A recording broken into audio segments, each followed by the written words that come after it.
Hi, this is Lippy. I'm a shamanic healer, and in today's video, I'm going to talk a little bit about why we become excessively needy.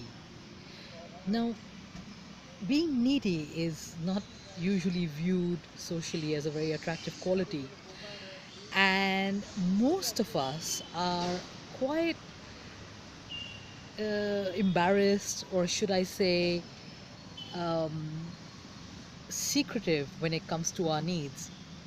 So, if I ask you what you want in life, usually most people would find that very easy to answer. But if I ask people what they need, I find that people tend to go blank, or they can barely come up with one or two needs that they think express what it is that they really deeply feel that they need. And I would like to help you to understand why that occurs. So let's go back in time and look at the average childhood, the average way in which children are brought up. When I say average way, what I'm referring to here is a paradigm, because everything that we do unconsciously is usually based on some kind of a paradigm we have about life. And there is a certain paradigm we have around parenting and children. And one of the paradigm, one aspect of the paradigm that we have around children is a paradigm that unfortunately is still very much very active today, very active even today, and that is spare the rod and spoil the child. So we really believe that if we give in to our children, or we give them each and everything that they need or want, that we will spoil children. Now, this is arguable and debatable, but if you really want to get an alternative view to this, I strongly suggest you read this amazing book called The Myth of the Spoiled Child by Alfie Kohn. I tend to lean on the side of Alfie Kohn here, because I really don't subscribe anymore to the old paradigm of spare the rod, spoil the child. But that's another story. In this video, I would like to cover how this paradigm can cause us to end up with a severe deprivation wound, and that deprivation wound can cause us to become very needy later in life. Now, when I say needy, many people who I can see or I can feel have a neediness about them. If they were to feel their own neediness, they would say that it's not true. I'm not needy at all. I don't have all these needs. But the truth is that they're not aware of what they need, and therefore their needs come across in a very unconscious manner. So they come across as needy without knowing that they're coming across as needy. And then there are people who are very, very overtly needy, and they're very obvious in their neediness, and it's because they are still in touch with what they need, but for a variety of reasons which we're going to get into later, they have this huge ocean of unfulfilled needs behind them. So, going back to the childhood paradigm of spare the rod, spoil the child, if we believe that we're going to spoil children by giving them everything they need and want, then chances are we are not going to either deliberately or unconsciously meet all the needs of children very well. Now, this can occur even if we didn't have this paradigm, because meeting needs, especially meeting the needs of children, is not always an easy task. So we're not aiming for perfection here. I'm not trying to shame parents in any way, because I know how difficult parenting can be, and how challenging it is. However, what I am saying is that as a child, as a human child, we can have a huge ocean of needs which often go unnoticed or unmet because of our current paradigm. And when these needs are unmet, it causes a deprivation wound within us. And this wound, I had talked about emotional wounds in my earlier video and what kind of form they take energetically. And one of the forms that this emotional wound takes energetically is the form of an energy hole. So if we have a deprivation wound, there are other forms that it may take, but one of the forms that it exists, in which it exists, is this energy or energetic hole. Now, I'd like you to compare this to, say, a bucket. If what we need were to be held or contained in a bucket that we put out into the world, it would be wonderful if the bucket didn't have holes in it. Because if the bucket has holes in it, then no matter how much someone or something or someone's fill that bucket, it would be impossible for that bucket to ever be filled. If you have a deprivation wound and an energetic hole, I'm sorry, I'm actually holding the camera in my hand and I don't have a very steady hand, as you can see, so sorry about the shaky picture, but there's such a beautiful view of the Goan backwaters here, and I really wanted to get this view, so I think you'll have to deal with a little bit of shakiness in this video. Coming back to what I was saying, if we have these energetic holes which occurred when the variety of our needs were not met in childhood, then we're going to have a tough time in adulthood meeting those needs to begin with, and even when we do meet them, to be able to contain those needs because of all the energy holes that we have in our buckets. Now, it's very interesting because there are three ways in which we can come across as needy, or in not necessarily come across always, or let me put it this way, we can be needy without even knowing that we're being needy. One is the very overt kind of neediness, when we feel a compulsion to consume more and more and more and more of what we need and still are not able to feel fulfilled. And a very good example of that is binge eating.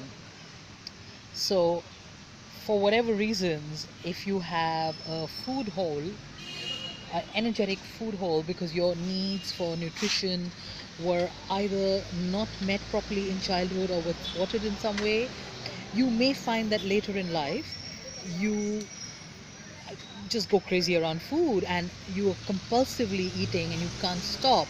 Now, I'm not saying that having an emotional hole or an energetic hole is the sole reason for binge eating. That's not what I mean at all.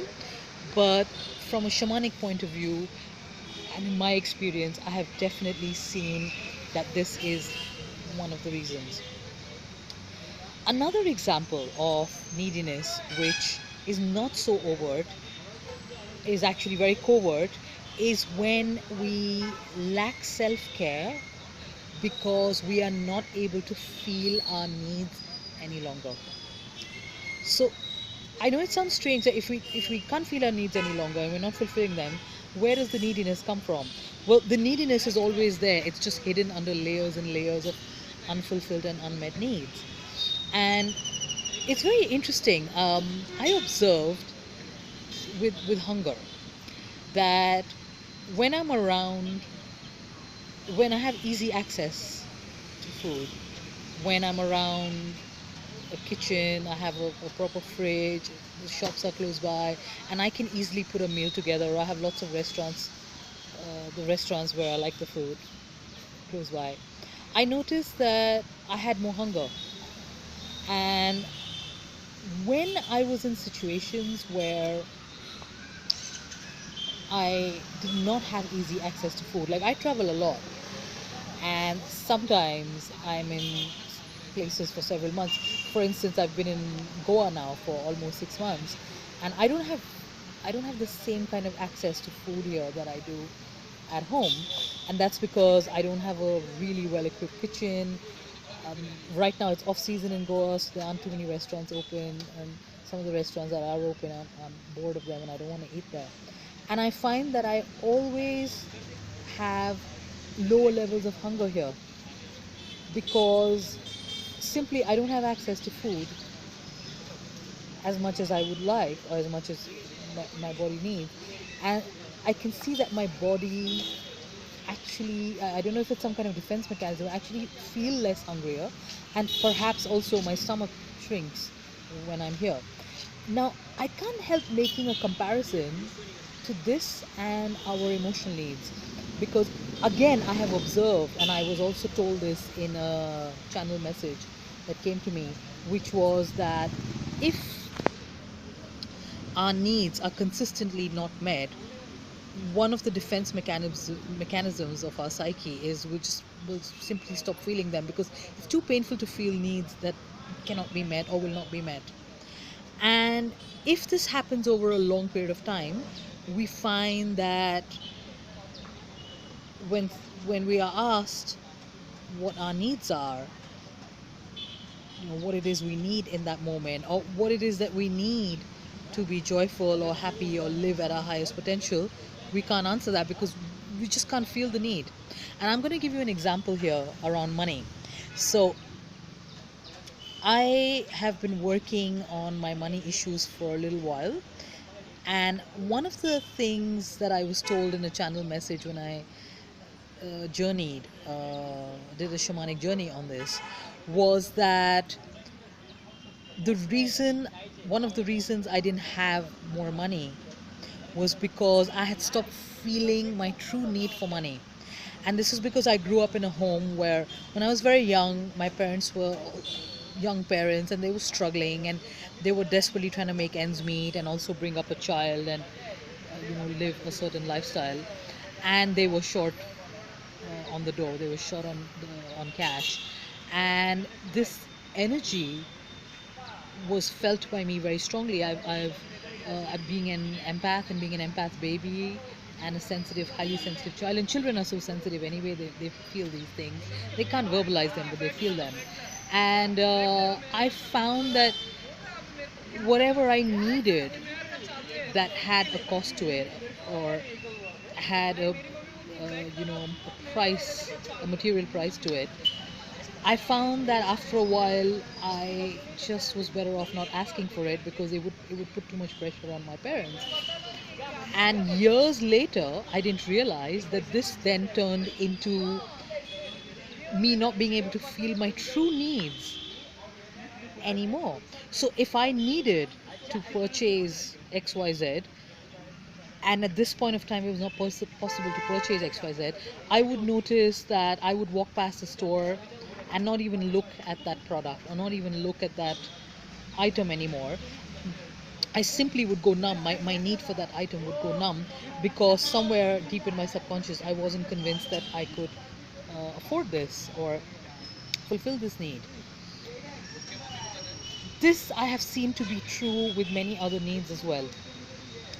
And if it is true, it becomes very difficult for us to have a high standard of self-care. It becomes very difficult for us to really live life to our fullest potential, because our needs point us in the direction of fulfillment. So our wants and desires point us in the direction perhaps of our best destiny, or perhaps of things we want to experience while we're here in this world, in this life. But our needs are what point us to true fulfillment. And if we can no longer feel those needs anymore, then we will have a very bizarre kind of neediness within us. And that neediness is the neediness of our hidden needs, or needs that go into the shadow because we can't feel them any longer. The third way in which our neediness comes across is when we constantly find that we are unable to hold on to what it is that we say we need. So even if we get what we need, let's say, here's another example with money, because money is such a strong need for many people, and it's also one of the areas where most people tend to be very unfulfilled. Now, if for a long time we have not felt our need for money, we have hidden needs for money, and we finally acknowledge, we say, oh yeah, I need more money, but we still have this leaky bucket, because we were not taught to contain the fulfillment of our needs. The container is leaky, the bucket is leaky. We will find that even when the need is met, we will find that particular item or that particular, um, uh, you know, gift or whatever it is that's going to meet our need slipping through our fingers. It could be like you earn a $10,000 extra paycheck today, and 10 days down the line there's an expense that comes up for $12,000. You know what I mean? I'm sure you've all had this experience. I know I've had this experience. And that is also a kind of a neediness, because it comes from having a leaky bucket due to the energy holes caused by unfulfilled needs or the deprivation wound. I hope this video was useful.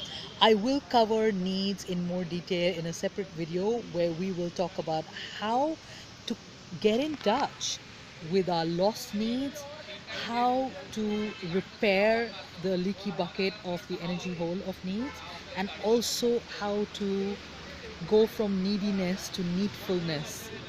I thank you very much for watching, and I wish you an amazing week ahead. Goodbye.